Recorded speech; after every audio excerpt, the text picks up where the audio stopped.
Welcome back to my session. ನೋಡಿ, ಇವತ್ತಿನ ಸೆಷನ್ನಲ್ಲಿ ನಾವೇನು ಕಲಿತಾ ಇದ್ದೀವಿ ಅಂದರೆ Coulomb's law in electrostatics. So Coulomb's law ಏನಿಗೆ ಬೇಕು?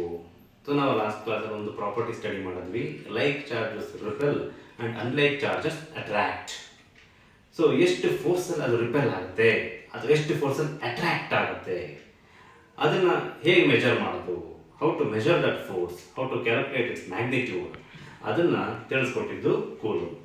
ಸೊ ಅದಕ್ಕೆ ಕೂಲಂಬ್ಸ್ ಲಾ ಏನು ಸ್ಟೇಟ್ಮೆಂಟ್ ಕೊಟ್ಟಿದ್ದಾರೆ ನೋಡೋಣ. So Coulomb's law in electrostatics states that the magnitude of the electrostatic force of attraction or repulsion between any two stationary point charges is directly proportional to the product of magnitudes of the two charges and inversely proportional to square of the distance between them. And this force acts along the line joining the two charges. ಇದು statement. ಆ statement ಪ್ರಕಾರ ನನಗೆ mathematical equations ಬರೆಯೋದಕ್ಕೆ ಹೋದರೆ, ಈಗ ನೋಡಿ, ಈ ಪ್ರಕಾರ ಏನಿದೆ, between any two stationary point charges ಅಂತ ಇದೆ. ಮೊದಲಿಗೆ ಎರಡು ಸ್ಟೇಷನರಿ ಪಾಯಿಂಟ್ ಚಾರ್ಜಸ್ ಅನ್ನು ಬರ್ಕೊಡ್ತೀನಿ. ಅಲ್ಲಿ consider two stationary point charges, they are placed in vacuum, and I'll name this as Q1 and Q2, and let it be both are positive, ಎರಡು positive charges ಅಂತ ಹೇಳೋಣ. And the distance between them, let it be R ಅಂತ ಹೆಸರು ಕೊಡ್ತಾ ಇದ್ದೀನಿ ಅದಕ್ಕೆ.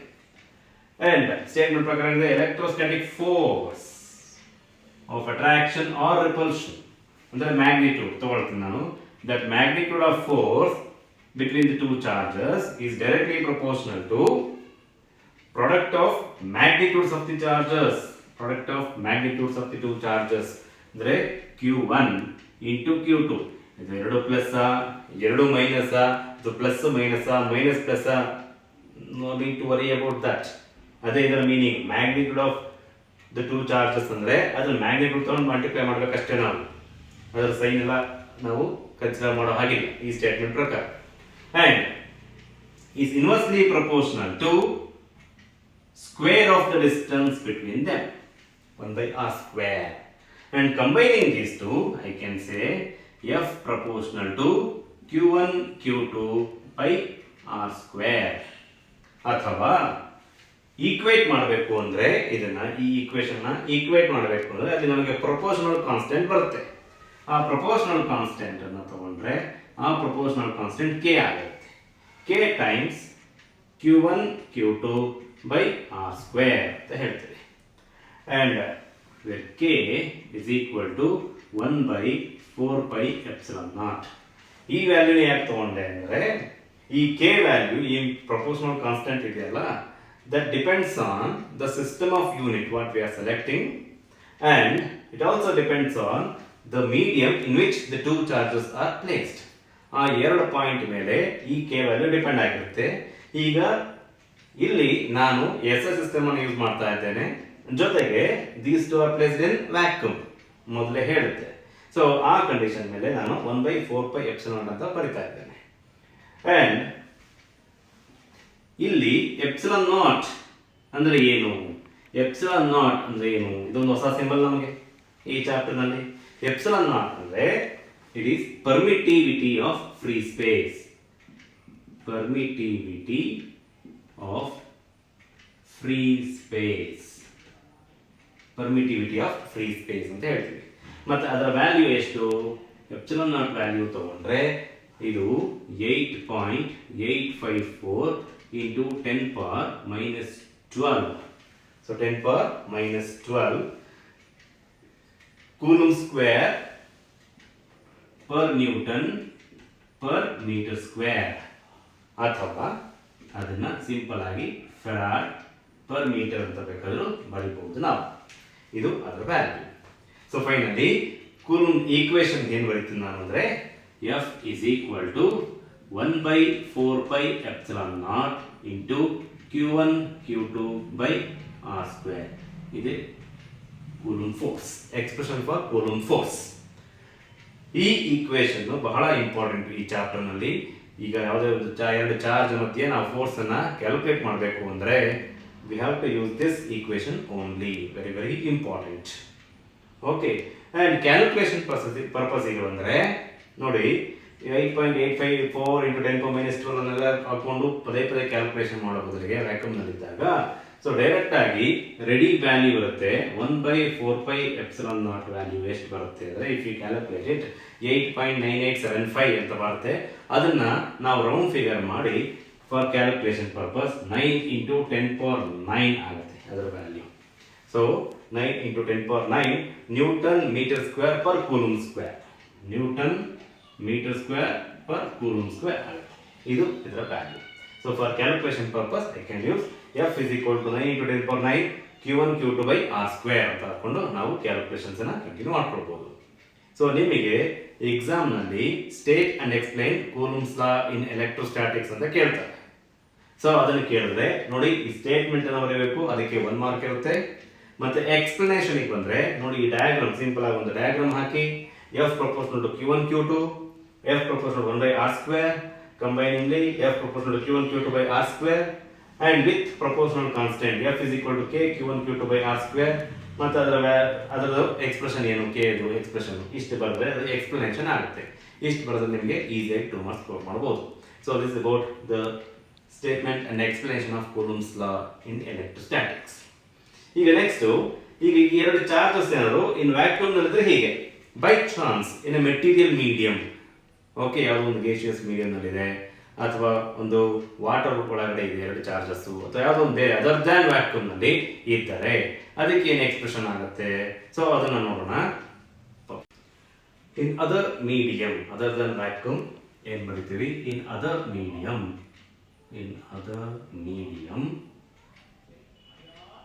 I can say the force between two charges, the magnitude of force can be written as 1 by 4 pi epsilon into Q1 Q2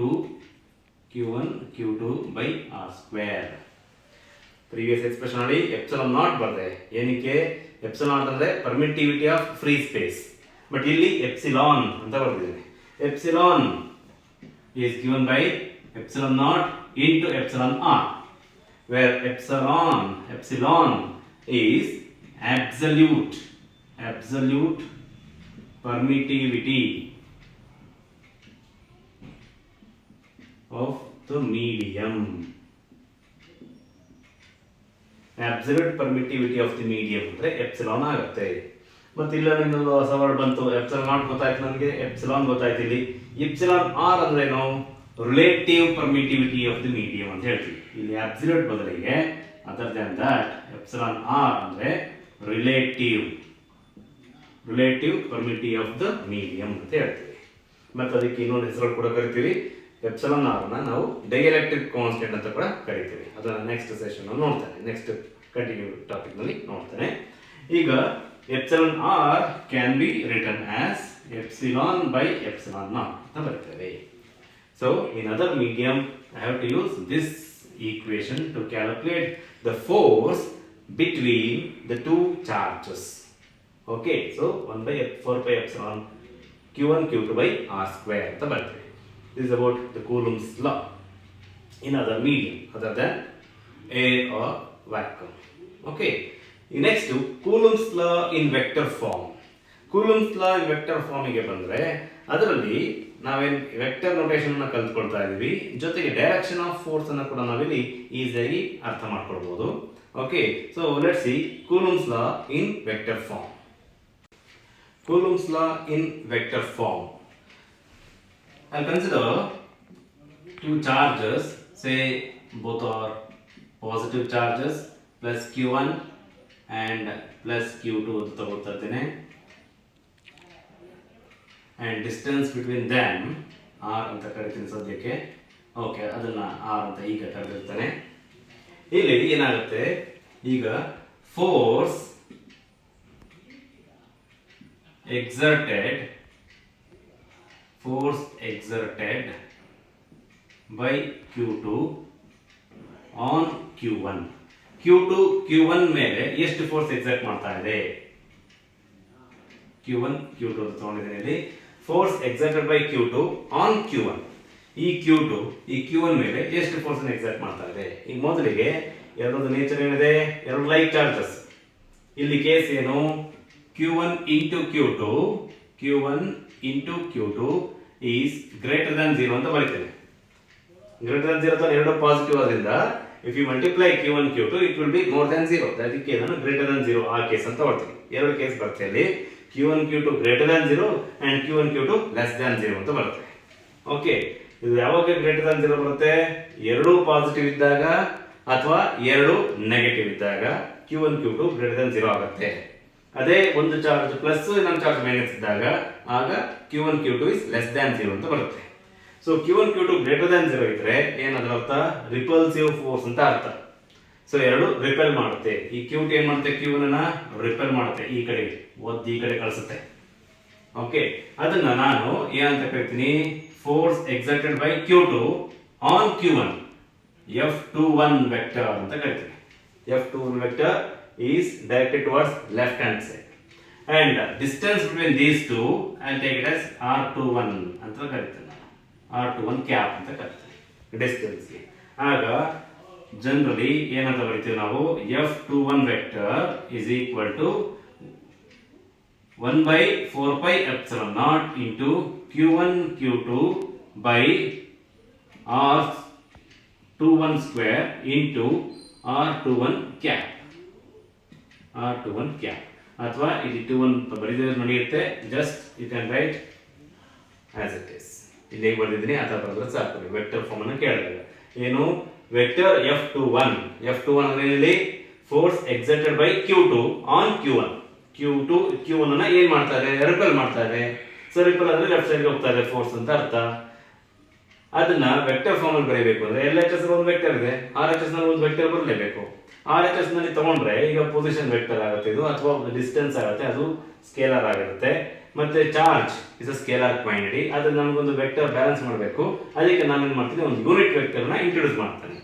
so ಆ unit vector direction ಹೇಗಿದೆ, R21 vector R21, ಈ unit vector is directed along the direction of F21 vector. Okay, R21 is a unit vector directed along F21 vector. So this is in vector form. ನಿಮಗೆ 2 marks ಗೆ ಕೇಳ್ತಾರೆ PU board ನಲ್ಲಿ, explain coulombs law in vector form ಅಂತ ಕೇಳಿದ್ರೆ ಈ diagram ಅನ್ನು ಹಾಕಿ ಒಂದು ಕೇಸ್ನ ನೀವು ಎಕ್ಸ್ಪ್ಲೇನ್ ಮಾಡಿದ್ರೆ ಸಾಕು. ನಾನು ಸುಮಾರು ಕೇಸನ್ನು ಎಕ್ಸ್ಪ್ಲೇನ್ ಮಾಡ್ತೀನಿ, ಇಷ್ಟರಲ್ಲಿ ಯಾವುದೋ ಒಂದು ಕೇಸ್ನ ನೀವು ತಗೊಂಡ್ರೆ ಸಾಕಾಗುತ್ತೆ. ಇನ್ನು ಇದು F21 ಆಯ್ತು. ಇನ್ನು ನೆಕ್ಸ್ಟ್ ಅದಕ್ಕೆ ಮುಂಚೆ ಇದನ್ನು ಬರ್ಬಿಡ್ತೇನೆ, ನಿಮಗೆ ಕನ್ಫ್ಯೂಸ್ ಆಗಬಾರ್ದು. R21 is a unit vector directed along F21 vector. ಅದು ಎಕ್ಸ್ಪ್ಲನೇಷನ್. ಇಷ್ಟು ಬರೀಬೇಕು ನಿಮಗೆ ಎಕ್ಸಾಮ್ ನಲ್ಲಿ. ಓಕೆ, ಇನ್ನು next force exerted by Q1 on Q2 ನೋಡೋಣ. Force exerted by Q1 on Q2. ಈಗ Q2 Q1 ಅನ್ನ ಒದಿತಾ ಇದ್ರೆ Q1 ಕೂಡ Q2 ನ ಒದಿಯುತ್ತೆ. ಅದೇ ರಿಪಲ್ಸಿವ್ ಫೋರ್ಸ್ ಅಂದ್ರೆ. ಸೊ ಈ Q1 Q2 ನ ಹೀಗೆ ರಿಪೆಲ್ ಮಾಡುತ್ತೆ. ಸೊ ಅದಕ್ಕೆ ಹೆಸರು ಏನು ಕೊಡ್ತೇನೆ ಅಂದ್ರೆ 1 on 2 ತಾನೇ, force exerted by Q1 on Q2 ಅದರಿಂದ F12 ಅಂತ ಕರಿತೀನಿ ನಾನು. So vector F12. So expression for F12 ಏನು ಬರ್ತೀನಿ ನಾನು, vector F12 is equal to 1/4πε0 into Q1 Q2 by R square into R, ಇಲ್ಲಿ ಏನು ಬರ್ತದೆ R21 ಕ್ಯಾಪ್ ಅಂತ ಬರ್ತದೆ, ಯಾಕೆಂದ್ರೆ F21 ವೆಕ್ಟರ್. ಇಲ್ಲಿ ಏನು ಬರಬೇಕು, ಇಲ್ಲಿ F12 ವೆಕ್ಟರ್ ಅದರಿಂದ ಇಲ್ಲಿ R12 ಕ್ಯಾಪ್ ಅಂತ ಬರೀಬೇಕಾಗುತ್ತೆ ಅಷ್ಟೇ, ಯೂನಿಟ್ ವೆಕ್ಟರ್. ಕ್ಲಿಯರ್? ಸೊ ಇಷ್ಟು ಬರ್ತದೆ ನಮಗೆ. ಇಲ್ಲಿ R12 ಕ್ಯಾಪ್ ಅಂದ್ರೆ ಅರ್ಥ ಏನು, it's A unit vector directed along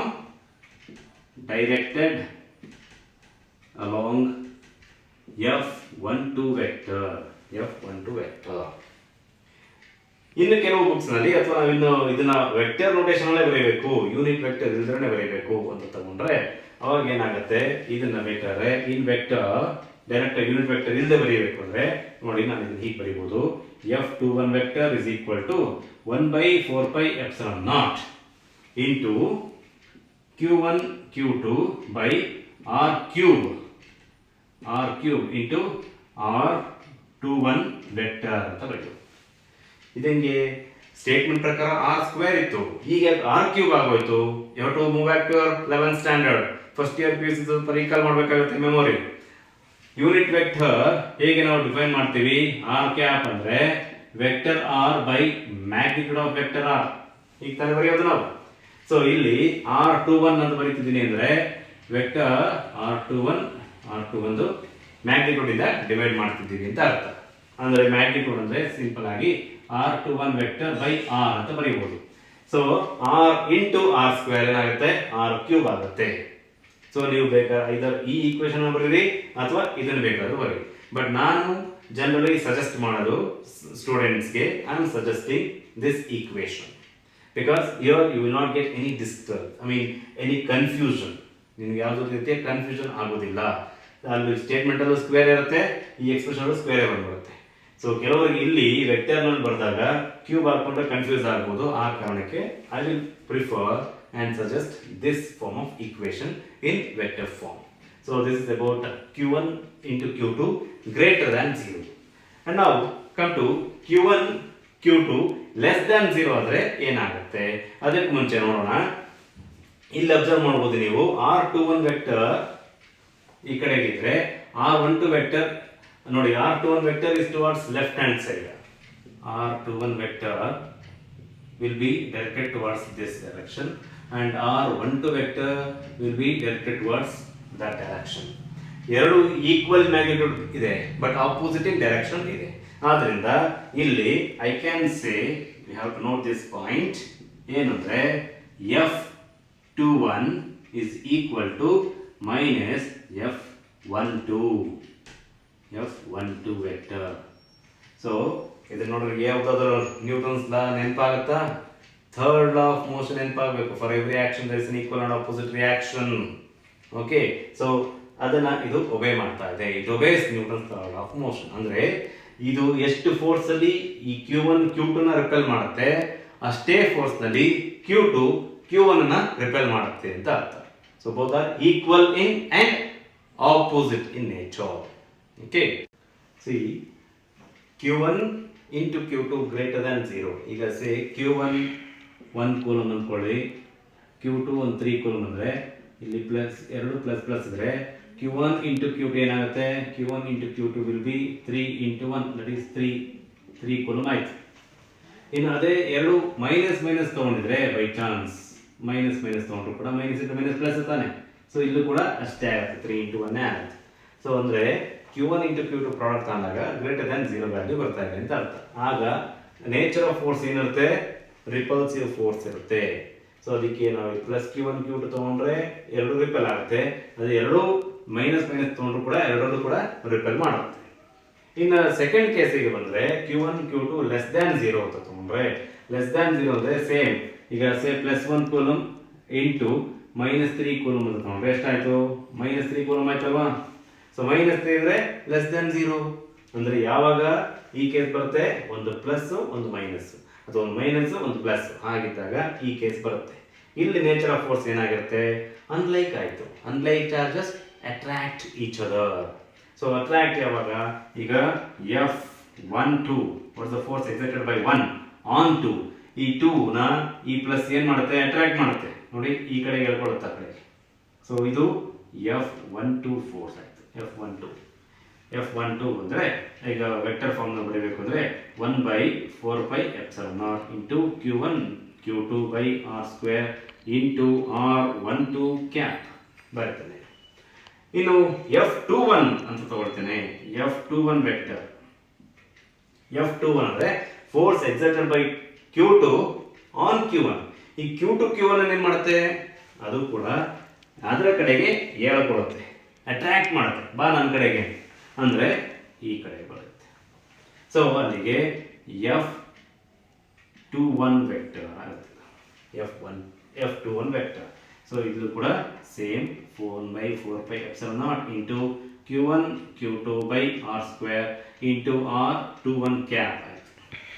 so ಇಲ್ಲಿ ಎರಡು ಯೂನಿಟ್ ವೆಕ್ಟರ್ಸ್ ತಗೊಂಡ್ರೆ ಎರಡು ಈಕ್ವಲ್ ಮ್ಯಾಗ್ನಿಟ್ಯೂಡ್ ಇರುತ್ತೆ unit value, but in opposite direction ಇರುತ್ತೆ. ಸೊ ಅದರಿಂದ ಇಲ್ಲಿ ಕೂಡ ನಾವೇನು ಬರೀಬಹುದು, F12 vector is equal to minus F21 vector.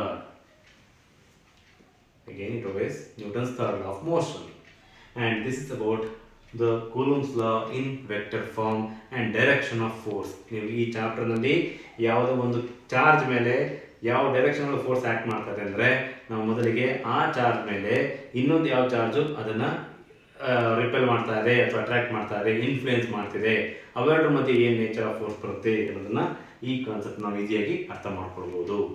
Okay, fine. Now we have learnt Coulomb's law.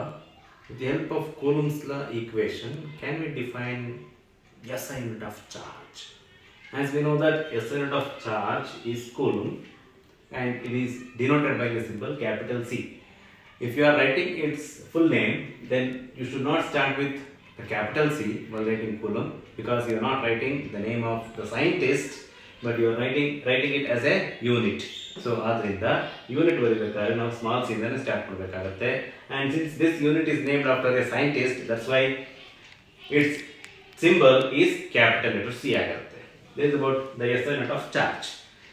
ಈ Coulomb's equation ಯೂಸ್ ಮಾಡಿಕೊಂಡು ಹೇಗೆ ಡಿಫೈನ್ ಮಾಡಬಹುದು? And we know that F is equal to 1 by 4 pi epsilon naught Q1 Q2 by R square. Let Q1 is equal to Q2 is equal to 1 coulomb, unit value ತಗೊಂಡಿದ್ದೇನೆ, and R is equal to 1 meter. ನೋಡಿ, ಈ equation ಪ್ರಕಾರ epsilon naught ಬರ್ತಿದೆ ಅಂದ್ರೆ they are placed in vacuum, first point. And ಎರಡು unit charge ತಗೊಂಡಿದ್ದೇನೆ, ಅಂದ್ರೆ ಒಂದು ವ್ಯಾಲ್ಯೂ ಇದೆ, ಈಕ್ವಲ್ ಮ್ಯಾಗ್ನಿಟ್ಯೂಡ್ ಅಲ್ಲಿ ಇದೆ, ಈಕ್ವಲ್ ಅಂಡ್ ಸಿಮಿಲರ್ ಚಾರ್ಜಸ್ ಇದೆ, and they are separated by 1 meter distance. ಹೀಗಿದ್ದಾಗ if you substitute all these values, you will get 9 into 10 power 9 Newton. ಅಂದ್ರೆ ಇದರ ಅರ್ಥ ಏನು? when two charges of equal magnitude are placed in vacuum at a distance of 1 meter, and if they are experiencing a force of 9 into 10 power 9 Newton, then the charge on both the charges, stationary charges, is said to be 1 coulomb ಅಂತ ನಮಗೆ ಅರ್ಥ ಆಗ್ತಾ ಇದೆ. So ನಿಮಗೆ ಏನು ಅರ್ಥ ಆಯಿತು ಈ ಈಕ್ವೇಷನ್ ನಲ್ಲಿ ಮತ್ತೆ ಈ ವ್ಯಾಲ್ಯೂಸ್ ನಲ್ಲಿ, ಅದನ್ನ ನೀವು ಓನ್ ಆಗಿ ನೀವು ಬರೀಬೇಕಾಗುತ್ತೆ.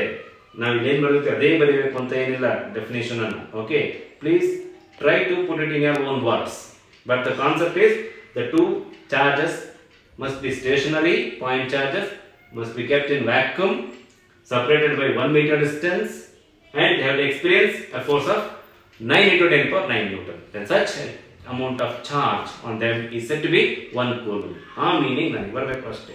ಸಿಂಪಲ್ ಆಗಿ ಒಂದು ಡೆಫಿನೇಷನ್ ಏನಿದೆ, thus 1 coulomb of charge is that charge which when placed at rest in vacuum at a distance of 1 meter from an equal and similar stationary charge repels it and repelled by it with a force of 9 into 10 power 9 Newton. So this is about the definition of SI unit of charge and with the help of equation. Thank you.